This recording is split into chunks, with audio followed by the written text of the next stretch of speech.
Enfado, ira, rabia. ¿Son la misma emoción? ¿Son diferentes gradientes de la misma emoción? ¿Cómo funcionan estas emociones dentro de los eneatipos? ¿Es el uno el único que está abanderado por la ira? ¿O la ira es compartida por más eneatipos? Todo esto y mucho más en el vídeo de hoy. ¿Te vienes? Simplificando mucho todo este concepto, podríamos hablar de que el enfado es un enojo previo a las demás emociones. Cuando algo nos disgusta, lo normal es que nos enfademos y luego ya vemos si ese enfado lo podemos reprimir o lo podemos expresar y cómo lo expresamos. Aquí está la madre del cordero, porque mucha gente no se permite expresar este enfado. De hecho, hay gente que parece que ni siquiera tiende a enfadarse, hasta que algún día llega, todo estalla y de repente parece que hay una explosión nuclear y en realidad no es que ha pasado algo muy concreto, sino que es la explosión de muchos pequeños enfados no expresados.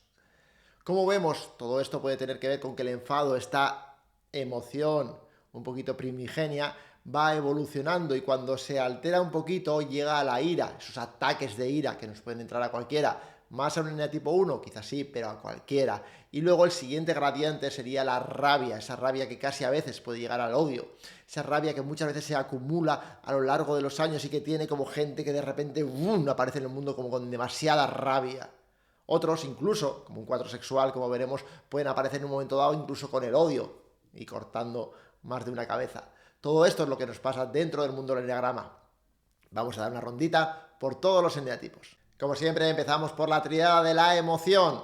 ¿Qué pasa con el enfado, con la rabia, con la ira en el eneatipo 2? Esta gente tan complaciente, tan seductora, aparentemente tan blandita. Y digo aparentemente porque en el 2 conservación sí que hay como una cosa más blandita. Por eso decimos que siempre cuatrea demasiado.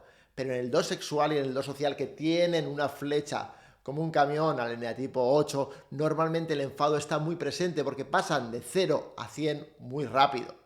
El eneatipo 3 suele estar más neutro con este tipo de emociones, mientras que el 4 muchas veces reprime muchísimo el enfado, a no ser que estemos hablando de un 4 subtipo sexual, el famoso 4 odio o cortacabezas, que en un momento dado se nos viene demasiado arriba y saca toda su rabia, todo su odio y ¡boom! Entra en escena con demasiada potencia. Luego viene el arrepentimiento y luego, como siempre decimos, en esta montaña rusa que suele vivir en el eneatipo 4 y también en el eneatipo 2, el eneatipo 4 baja a la parte baja del dragón Khan. En la triada mental en general vemos mucha represión de esta emoción, del enfado, ira, la rabia. En el tipo 5, si es que la siente, la va a reprimir. En el tipo 6, apasionado por el miedo, viviendo en la angustia vital, con demasiadas dudas, poco va a sacar el enfado, sobre todo si estamos en el 6 conservación. Si estamos en un 6 de ver, que se nos pone más rígido cuando las cosas no salen bien, ese enfado se empezará a ver con más claridad. Y un 6 sexual en un momento dado, ¡boom!, puede aparecer con un enfado muy fuerte, reaccionando, por ejemplo, ante una injusticia. En el tipo 7, sobre todo en el social, en el sexual, el enfado no lo vamos a ver. Va a ser muy difícil que un 7 social muestre su enfado, su ira, porque de alguna forma se caería su personaje de niño bueno. Sin embargo, en un 7 conservación, cuidado, que en un momento dado, con esta cosa de que a veces ochean un poco, se nos puede venir arriba nuevamente y se le puede ver más potente que a los otros dos subtipos. Y si nos vamos a la triada de la acción, aquí es donde está lo neurálgico en este pequeño lío entre el enfado, la rabia, la ira. ¿Qué pasa aquí? El eneatipo 8 es una persona muy potente, que está como un poquito enfadada en la vida, pero un poquito mucho enfadado por la vida. Hay como una rabia de serie que le hace ir como con demasiada intensidad. Esta intensidad le hace enfrentarse a los conflictos sin ningún problema, así como otros eneatipos como un 7 o un 9 o a veces un 2, sobre todo conservación, van a tender a evitar estos conflictos, incluso un 3, conservación, un 3 sexual. El eneatipo 8 le va a dar igual, si hay conflicto, no pasa nada porque tiene esta intensidad, esta energía acumulada como para ir de frente con las cosas, tiene demasiada asertividad y a veces le falta un poquito de empatía. Mientras tanto, en el eneatipo 9 nos encontramos en la otra cara de la misma moneda. Encontramos gente que aguanta demasiado, que no sabe poner límites, que son demasiado bonachones en la vida y desde ahí se aprovechan un poco de ellos.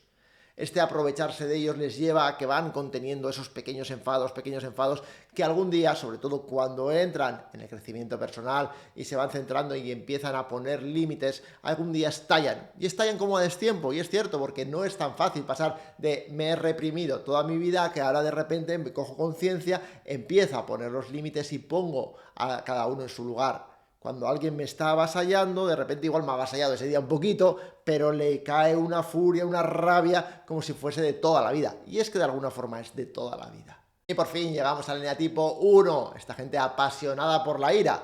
Pero aquí estamos en un tema bastante complejo. En principio, el eneatipo 1 lo identificamos con la ira, por lo tanto sería el más iracundo de todos los eneatipos, sí y no. ¿Por qué sí y no? Porque en el subtipo sexual sí, porque la expresa, es el único subtipo donde claramente vemos una gente demasiado vehemente. Sin embargo, en el subtipo conservación y en el subtipo social esto no ocurre, hay una ira reprimida.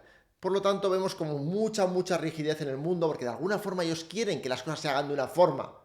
En el conservación un poquito más en petit comité, en el social un poquito más saliendo al mundo, pero esta inadaptación al mundo porque en realidad está imponiendo sus ideas con mucho enfado, en realidad acumulado también, pero no tiene esa rasmia de decir como en el tipo 1 sexual, ahora te va a caer la del pulpo, no. En el 1 social y en el 1 conservación les aparece la palabra haz lo correcto, haz lo correcto, haz lo correcto, con lo cual esa ira, esa sangre que les hierve, y cuando se van a venir arriba de repente haz lo correcto, va menguando porque eso es más fuerte que todavía expresar esa ira. Pero no significa que no la sienten, la sienten. Por lo tanto, en el tipo 1 está bien apasionado por la ira, pero con todos estos matices. Y así ya hemos dado una vueltita a todos los eneatipos con estos conceptos de enfado, rabia, ira, incluso en el eneatipo 4 sexual con el odio. Todo esto no son más que pinceladas, pero nos sirven para ubicarnos un poquito y muchas veces también tienen que ver con patrones de comportamiento y también tienen que ver con muchas cosas que están en el inconsciente que de alguna forma van a salir poco a poco. A veces están demasiado reprimidos, a veces es simplemente una fuerza que necesitamos para estar en la vida, de alguna forma. Cuando venimos a la vida como seres humanos, para aparecer por ahí, por el canal del parto, necesitamos la agresividad. Simplemente esto es un concepto que a mucha gente le cuesta entender, que la agresividad es algo bueno, es algo que necesitamos y que incluso para poder poner límites con asertividad hace falta agresividad, y si no, esa asertividad será un poquito de chichinabo. Necesitamos la agresividad, la asertividad, la contundencia y también a la vez una parte amorosa que contenga eso para estar también en la empatía. Son formas de relacionarnos en el mundo, pero conviene mucho ver con qué intensidad estamos, cuál es el tono de nuestra voz. Si tenemos una voz muy bajita, con un tono muy suave, muy seductor, que parece que somos inofensivos, desde ahí poco vamos a poder poner muchas veces de límites. Si nuestro cuerpo también no está trabajado desde esta intensidad, desde esta fuerza, no vamos a poder tener esta energía cuando realmente la necesitemos. Ahí es donde nos la jugamos, en ver cuándo hace falta ponernos más intensos y más contundentes en la vida y cuándo no. Cuando hace falta bajar las barreras, bajar la guardia y ponernos todo lo amorosos y abiertos que necesitemos. Pero saber jugar entre estas dos polaridades es muy interesante, y a veces estamos en una y a veces estamos en otro. Lo interesante es poderlo modular según lo necesitemos. Si te ha gustado este vídeo y no estás suscrito, suscríbete, dale a la campanita. Cualquier duda, comentario o sugerencia, como siempre, será bienvenida. Un abrazo.